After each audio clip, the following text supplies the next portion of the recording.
This video was filmed on Gubbi Gubbi country, and we pay respect to elders past, present and emerging, as well as any Aboriginal or Torres Strait Islander people who may be watching this recording. Hello and thank you for your interest in Gympie Regional Council's Digital Grant Skills Initiative. My name is Olivia Everett and I'm an independent grant writer and project coordinator based right here in the beautiful Gympie region.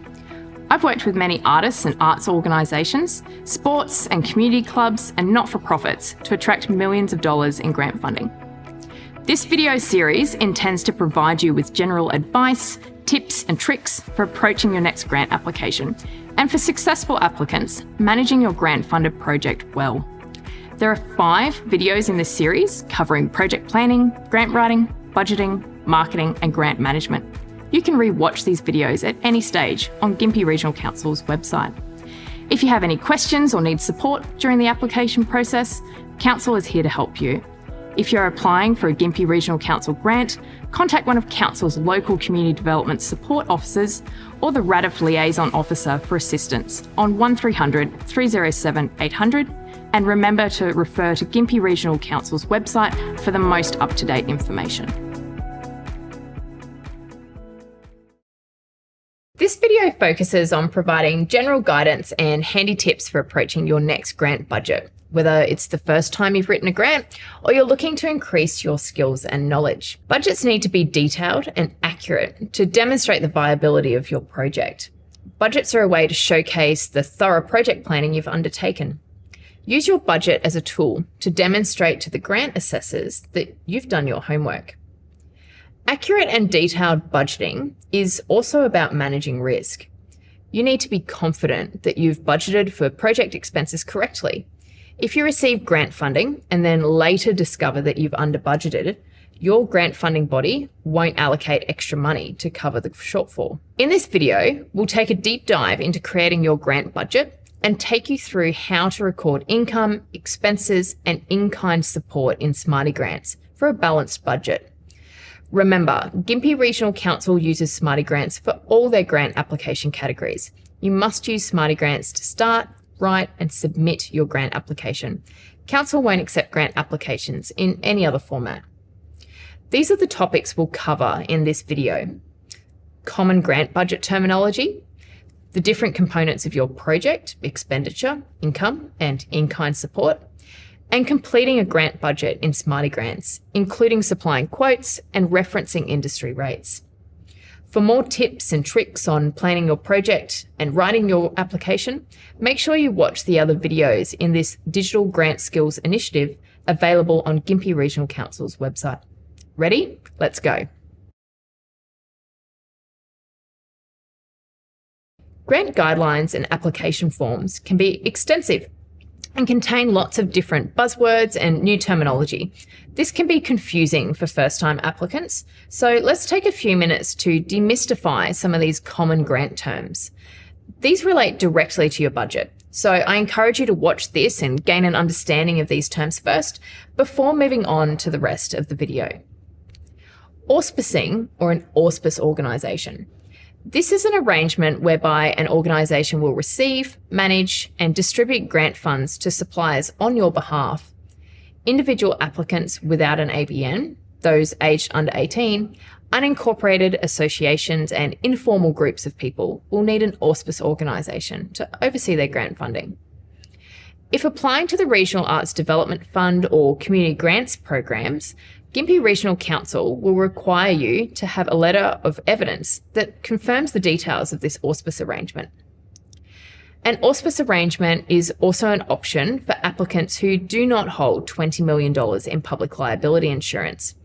This insurance coverage is a mandatory requirement for applicants to Council's grant programs. If you don't hold this insurance, one of your options is to partner with an auspice organisation who agrees to provide their insurance coverage over your project. If this applies to you, make sure this is detailed in the letter of confirmation from the auspice organisation and you attach a copy of the relevant certificate of currency. Now let's talk about in-kind versus cash. When you write your grant budget, you'll list your income and your expenses. This income and expenses may include cold hard cash, but it may also include other contributions to the project, such as volunteer time. This type of contribution, which is something that adds value to the project but does not involve a direct exchange of cash, is called in-kind support. Examples of in-kind support include, as previously mentioned, volunteer hours. If you didn't have a volunteer checking tickets at the festival gate, you would need to pay a paid employee or contractor an hourly rate or fee to do this job for you. These volunteer hours are making a valuable contribution to the project, even though there is no exchange of cash in this transaction. Another example would be the use of a venue for free. If you need a venue for a workshop or event and an organisation allows you to use their space without a hire fee, this is also a type of in-kind support. If the venue would ordinarily cost a $200 fee for a full day hire, but this has been provided to you in kind and you pay $0, then the value of this in-kind contribution is $200. We'll take another look at in-kind later on in this video. Cash income and in-kind support should be listed in detail in your grant budget. This includes detail about whether or not it's confirmed or unconfirmed, cash source, or an in-kind contribution. You should list income or in-kind as confirmed if you have evidence to prove it. For example, if you've received cash from another grant program, you should have a funding agreement or a letter of offer from the funding body, or a bank statement if the money is already in your account. Unconfirmed income or in-kind support can and should still be listed. Lastly, co-contribution, co-funding, or matched funding. These terms are often used interchangeably. What the guidelines are trying to tell you is that you can't apply for 100% of the total project cost. In other words, if you've calculated your total project expenditure to be $10,000, you can't ask the funding body for the full $10,000. They're expecting you to contribute cash or in-kind support in some way to the application. Sometimes a co-contribution from the applicant is mandatory to be eligible to submit an application. Levels of co-contribution vary, and then there's also matched funding. This means you will need to cover 50% of the total project cost with cash or in-kind support, and the grant fund will consider paying for the other 50%. Let's use Gympie Regional Council's RADF program as an example. Under the Creative Projects stream, applicants are expected to make a 20% co-contribution to the total project cost. If successful, Council will make a contribution of no greater than 80%. Let's go back to that example of a $10,000 project. In this scenario, you will need to contribute a minimum of $2,000 of cash or in-kind support towards project costs, and Council will consider funding of up to $8,000. Under Council's Creative Capacity and Professional Development stream of RADF, no co-contribution is required to apply. Applicants can apply for funding of up to $2,500. If your project cost is $2,500, then you can apply for the full $2,500 if you choose. When preparing your budget, it is important to be clear on the difference between income and expenses. Income is any incoming money that is received for your project. This means sources of cash income, such as your own cash contribution, sponsorship money from a business, or perhaps money secured from another grant. When delivering projects and events, when money comes in, it starts going out. These are your expenses, or in other words, what you would spend your income on. You need to capture any outgoing money you expect to spend on your project in your grant application budget. In-kind contributions or project resources that you don't directly pay cash for should be recorded in both the income and expense area of the grant budget. We'll take a look at an example in a moment. Remember, although they're not a direct exchange of cash, in-kind contributions provide significant value to projects and need to be acknowledged in your budget. Showing diverse sources of income, including a mix of cash and in-kind contributions, can strengthen your application. Let's use the budget form in Gympie Regional Council's Regional Arts Development Fund grant application as an example for this next section. There are two components to completing your budget on Smarty Grants for a RADF application. Remember, no two grant applications are the same, so take your time to read the instructions for the specific grant opportunity you're applying to. Other funders that also use Smarty Grants may structure their budget form in a different way. So let's take a look at the Smarty Grants budget requirements in this example. Firstly, there are Smarty Grants form fields where you'll list your expenses and income related to the project. This is an example form where you'll record your expenses. You'll see in this example that Gympie Regional Council requires you to upload a quote for any item listed that is valued at $1,000 or more.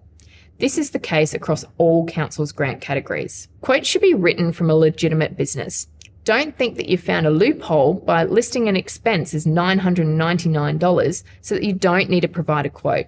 Grant assessors will pick up on this, and it may impact how they assess your budget. Requiring quotes for large budget items encourages best practice budgeting and assists applicants to manage their financial risk of under budgeting for large items. This is also an opportunity for thorough project planning and to mitigate minor or even major budget disasters down the track. Secondly, there's a supporting document upload area to upload a copy of your full budget.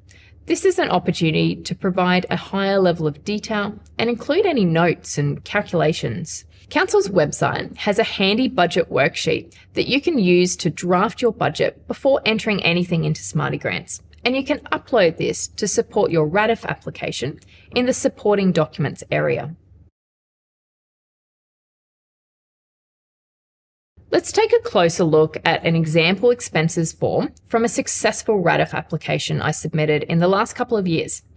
In this example, I applied to RADF to fund 2 face-to-face grant writing workshops for artists in Gympie and Gomerri, aiming to provide a professional development opportunity and build local skills and knowledge about grants. You can see here that there are 4 columns in the Smarty Grants expenses form. They are expenditure. This is where you will record the item description. Amount. This should be a dollar value. RADF or grant amount request. This should also be a dollar value. And lastly, quotes for expenditure items over $1,000. You'll notice in Smarty Grants that the text boxes can look prohibitively small. Don't be discouraged. You can type multiple sentences into the first box titled expenditure to provide an adequate description for each line item. In this example, you can see instead of writing workshop facilitation fee, full stop, and not providing any additional information, I've expanded this out to reference industry rates relevant to the arts sector. Workshop facilitation fees, including workshop development, delivery, and digital resource, 2 times $800 as per NAVA recommended rates for half-day workshop facilitation. NAVA stands for the National Association for the Visual Arts. For RADF projects or any other community project that involves artists, NAVA have a fantastic code of practice that outlines minimum artist fees and allowances. This resource is updated annually and is very extensive, from travel allowances to photographer fees or how much to charge to run a workshop or participate as a judge in an art prize. This is a comprehensive and highly respected industry source for fair industry rates. There is also the Live Performance Award that can be used to calculate fees for dancers, musicians, acrobats, artistic directors, lighting technicians, and more. The Live Performance Award and NAVA Code of Practice are the go-to sources nationally to calculate fair pay for yourself and other creatives. Most arts and cultural grant programs encourage and expect you to reference these fees. Don't forget to use the upload area under the heading Quotes for Expenditure Items over $1,000. You can upload a copy or a link to the relevant industry reference or award rate in this field if relevant. Now let's rewind for a moment and talk about eligible expenses. Every project will be different. However, all applicants need to ensure that expenses, whether you've requested RADF or grant funding support, are eligible to be funded. An example of an ineligible expense would be purchasing alcohol to sell at your event. You can still list these ineligible expenses in your budget, but put $0 in the RADF or grant amount requested column. You'll need to pay for these ineligible expenses from another source. You'll notice in this example that I have listed the cost of my public liability insurance for the month where I was delivering workshops. The cost of this was $105. However, there is a 0 in the RADF amount requested column. This means I did not ask for grant funds to pay for this component of my project budget. The cost of insurance is an ineligible project expense for RADF applications. You cannot use RADF grant money to pay for your insurance. Instead, I paid for this insurance myself, and this formed part of my cash contribution to the income section of the budget form. Sources of income is what we're going to talk about next. Now, using this same grant application, let's take a look at how to complete the income section of the budget. To help walk through this, you can see the full project expenditure for this grant listed down the left-hand side of your screen. This income section is then on the right-hand side. Feel free to pause this video at any stage to look at the expenses and income in more detail. There are 9 different expenses on the left-hand side, for a total project expenditure of $3,723. I have then listed 3 income sources, seen here on the right-hand side, for a total project income of $3,723. You'll notice that the expenditure total and the income total are exactly the same. This is what we call a balanced budget. What comes in, income, must go out, expenses. In other words, total income minus total expenses should equal 0. If not, an error can occur in the Smarty Grants form.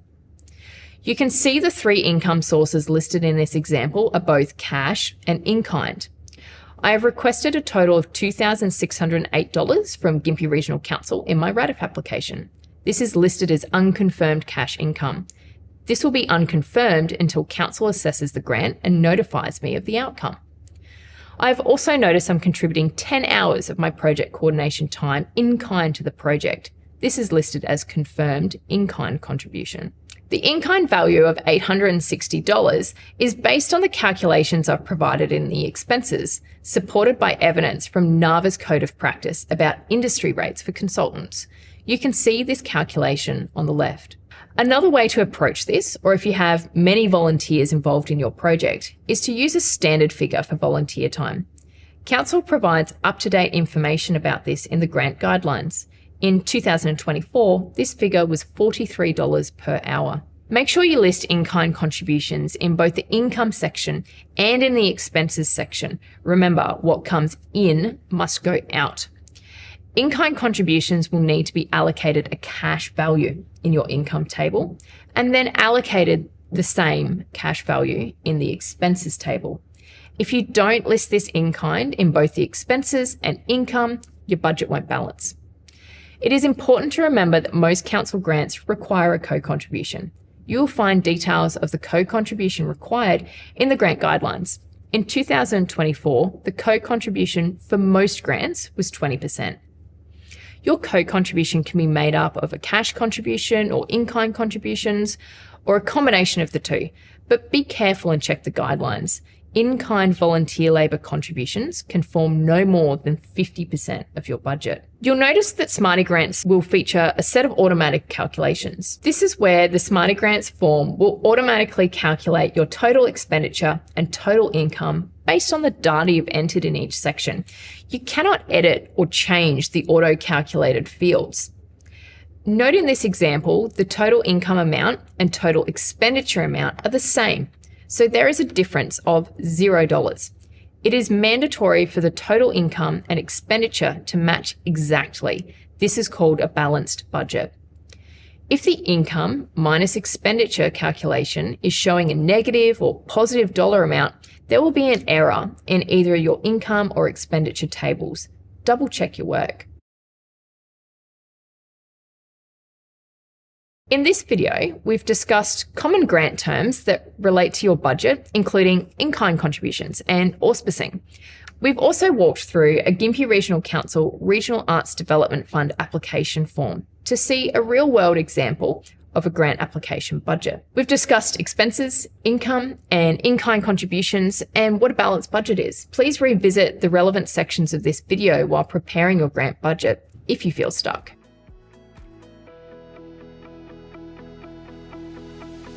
If you found this video useful, I'd encourage you to share this resource with a friend, committee member, or another local community group or club. There are 4 more videos in this series of resources to support you during your next grant application. You can find these on Gympie Regional Council's website.